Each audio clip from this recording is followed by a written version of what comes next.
જય ગજાનન, જય માતાજી। કોઈ પણ સ્ત્રી કે પુરુષ જો આ 6 કર્મ રોજે ઉઠીને કરે છે તો એના ઘરની અંદર ક્યારેય પણ દુઃખ, દારિદ્રતા કે ગરીબી નથી આવતી। સ્વયં દ્વારકાધીશ એનું ધ્યાન રાખે છે। તો આ 6 એવા નિત્ય કર્મ છે કે દરેક સનાતનીઓએ સવારમાં વહેલા ઉઠીને આ 6 નિત્ય કર્મ જરૂરથી કરવા જોઈએ કે જેના કારણે એના ઘરની અંદર સુખ, શાંતિ અને સમૃદ્ધિનો વાસ થાય। તો કયા એવા કર્મ કરવાથી આપણા જીવનની અંદર આપણને સુખની પ્રાપ્તિ થાય, ચાલો જાણીએ। જાણતા પહેલા કમેન્ટની અંદર જય માતાજી જરૂરથી લખી દેજો અને આ વિડીયોને શેર કરવાનું ભૂલતા નહીં। પહેલું તો કે જ્યારે તમે સવારમાં વહેલા ઉઠો ત્યારે આ શ્લોક બોલી અને તમારા હથેળીમાં ભગવાન કૃષ્ણના દર્શન કરો। ત્યારબાદ જ્યારે તમે પૃથ્વી ઉપર પહેલો પગ મૂકો ત્યારે પૃથ્વી માતાને પગે લાગી અને આ શ્લોક બોલો। સમુદ્ર વસને દેવી પર્વતસ્તન મંડલે વિષ્ણુ પત્ની નમસ્તુભ્યમ પાદ પરસક સમક્ષમે।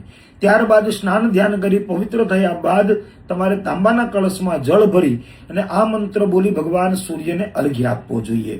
ઓમ રીમ સૂર્યાય નમઃ આ 12 વખત બોલી અને ભગવાન સૂર્યને અર્ઘ્ય આપવો જોઈએ। ત્યારબાદ ચોથું કર્મ તમારે એ કરવાનું છે કે તમારા ઘરની અંદર જેટલા વડીલો છે, તમારા માતા પિતા છે, એના આશીર્વાદ લેવાના છે। એનો જમણો હાથ તમારા માથા ઉપર મુકાવવાનો છે અને તમારે એમના શરણ સ્પર્શ કરવાના છે।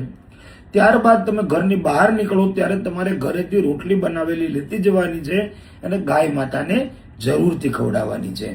થોડી શણ, તમને જે કાંઈ પણ અનુકૂળતા હોય એ પ્રમાણે પક્ષીઓ માટે થોડી ચણ તમારા ઘરથી તમારે લેતી જવાની છે અને પક્ષીઓને શણ અર્પણ કરવાની છે।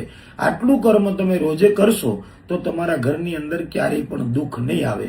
આ નિત્ય કર્મ કરનાર વ્યક્તિનું ધ્યાન ભગવાન દ્વારકાધીશ સ્વયં રાખે છે। તો આટલું કરતા જરૂરથી થઈ જજો। જય ગજાનન, જય માતાજી।